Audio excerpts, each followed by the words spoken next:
ہماری اصل طاقت ہماری نرم مزاجی میں ہے۔ ہمارا اصل دین ہمیں عبادت کے ساتھ بااخلاق بناتا ہے۔ غصہ انسان کی خوبصورتی کو اور عقل کو کھا جاتا ہے۔ رسول اللہ صلی اللہ علیہ وآلہ وسلم کی تعلیم کے مطابق غصہ آئے تو تعوذ پڑھیے، پانی پیجیے، اپنی جگہ بدل لیجیے۔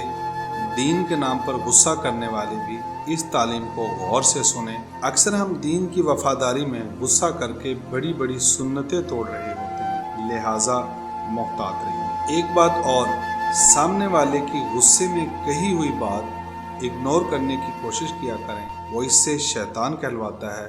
غصہ کم کیجیے اور رشتوں کو بچائیں۔ ناظرین، اگر آپ کو ہماری یہ ویڈیو پسند آئی ہو تو پلیز ہمارے چینل کو سبسکرائب کریں اور بیل آئیکن کو پریس کر دیں تاکہ ہماری ہر آنے والی ویڈیو کا نوٹیفیکیشن آپ تک پہنچ سکے۔